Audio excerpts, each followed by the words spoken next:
fighting out of the red corner, wearing bright yellow and weighing at 60 kilograms. From 9 fights, she has 8 wins and 1 draw, including 3 KO victories. Hailing from Helsinki, hyvät naiset ja herrat, hallitseva ylemmän heyn-sarjan Euroopan mestari, Eva Wahlstrom! Saapuu, niin alkaa räjähtää pankki. She's fighting Katie Taylor this weekend, and there's not really, a lot to really go off. For example, this fight is from 2013. But I got to tell you, I've covered damn near all of Katie Taylor's fights on YouTube, with the exception of maybe 3, probably 3. But I got to tell you, this is her right here in the yellow. She ain't no slouch. It's going to be on the undercard of Canelo versus Fielding. The best undercard. Like, please remind me, what is the best undercard this year of meaningful or fights that have storylines, competitive storylines? This is her right here. Let's go look at her resume. And we're going to talk about women's boxing a little bit. And I do have to get my video out on what's next for Cecilia Brækhus and Claressa Shields. Crazy week. I know it was the last HBO card. I still got to get, I feel so bad being late on that. But let's go look at her. Now, I did the wrong screen. Now, in women's boxing, it's not a lot of KOs. Also, I really want them to go to 3-minute rounds.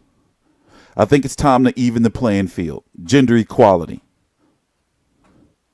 But she's very sharp with her hands, and she takes boxing very seriously, you can tell.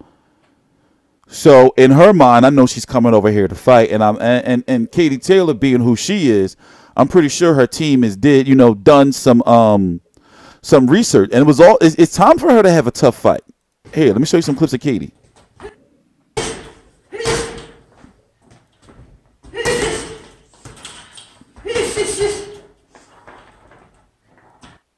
I was blessed to interview Katie twice.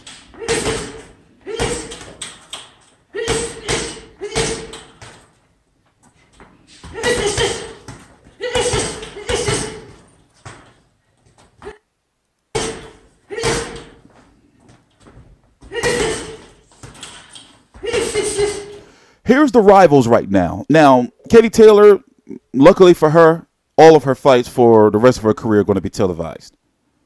So, fighters like her, Claressa Shields, Michaela Mayer, even Hamadushi, Hamaduchi. How do you pronounce her name? I'm going to get it right.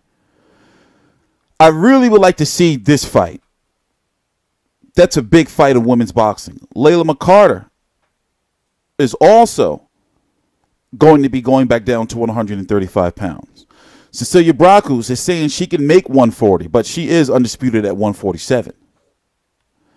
Delphine Persoon, it doesn't seem like she wants to move out of Belgium. Eddie Hearn has alluded to that. They're trying to get her over here. She has that WBC, the green belt. I know that the WBC would love to make that fight. Jessica McCaskill, well, we all know that, she did lose to Katie Taylor, but she has gotten better since then.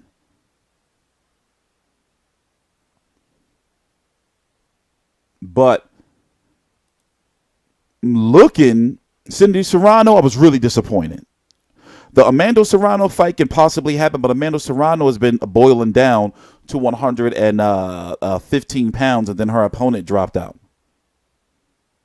So no telling what she's going to do next. But from my understanding, she does have some type of agreement with the DAZN in regards to her MMA fights and like her women's boxing fights. After all, she should. For all of her accomplishments, the most accomplished women's female pro boxer. So I guess what I'm saying is this. This should be a very good women's boxing fight.